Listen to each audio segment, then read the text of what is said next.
The Maple Leafs take the opener of the Battle of Ontario. Hey everyone, welcome to Inside the Leafs. Rob Wong, joined alongside by Toronto Sun Maple Leafs writers Lance Hornby and Terry Koshan. And guys, a successful game number one for the Maple Leafs, winning it 6-2 over the Ottawa Senators. And of course, the Maple Leafs have been here before, Lance. Plenty of game ones over the last 9 seasons for this core four, and even before that, the Matthews, Marner, and Nylander era, the start of that one. What did you make of the first game against a Senators team that definitely does not have the same amount of experience? Well, so many things went right for the Leafs that haven't in previous series. For one, they plugged into the crowd. Secondary, of course, is that they had the poise. They were the more experienced team, and Ottawa really looked like the playoff neophytes, just kind of struggling to keep up, to not be intimidated by the crowd, to not cross the line. And you stumble into 3 power plays against the Leafs, 6 power play chances at all, I guess, and Toronto cashed 3 of them. Certainly all those things come into effect. But I was very impressed with not just the Leafs goaltending, but how poised they were on defense. Moved the puck well, blocked shots, did everything they've done all year. They were the team that looked like, they looked more poised, more ready. And Ottawa was the team that looked nothing really like the disciplined team that they had been during the regular season, and were able to get themselves into the playoffs based on what Travis Green built during the regular season.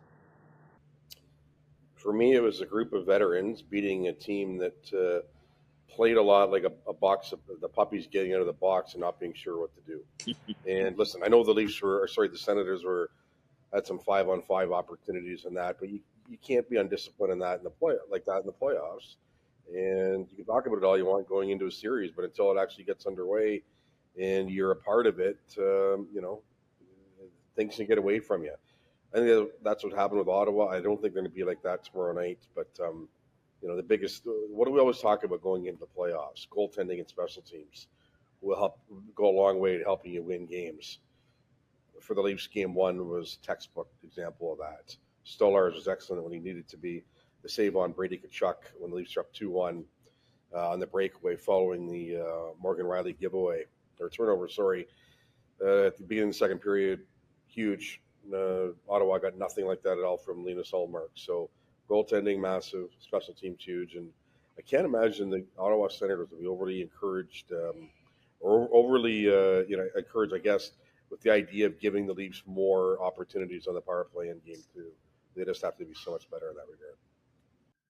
Yeah, absolutely. When it comes to the power plays, definitely a big advantage there for the Maple Leafs, at least in game number one. So we've mentioned the inexperience, of course, Terry, for the Senators here in that opener. And, as we've seen, even in the Maple Leafs past, game 2 is always a different animal. The script doesn't necessarily go the same. But if you're Craig Berube, what are you telling your team based off of that first 60 minutes?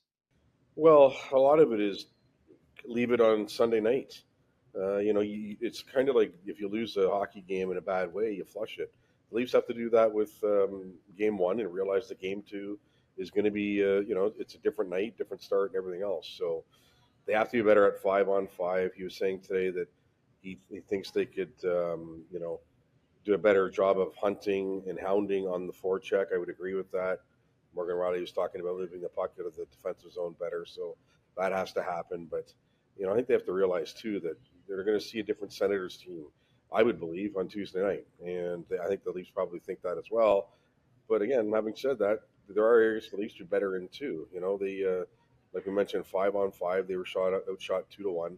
Some of that might be score effects, but, you still want to have more opportunities when you're at even strength. The Maple Leafs are capable of it. But we do know that the way that the confidence has to be there now from the power play unit, if they get those opportunities again, they'll put them in the net again.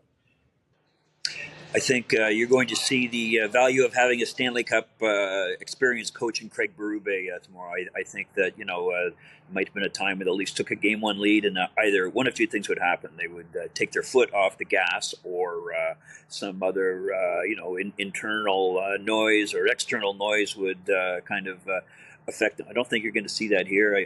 I think they've been building since really September for a moment like this, and it's not just Craig Berube's message. I think these guys have had such a long period of not coming through at playoff time and of criticism that they sense now. This is they earned their spot in getting a lower seeded team in Ottawa.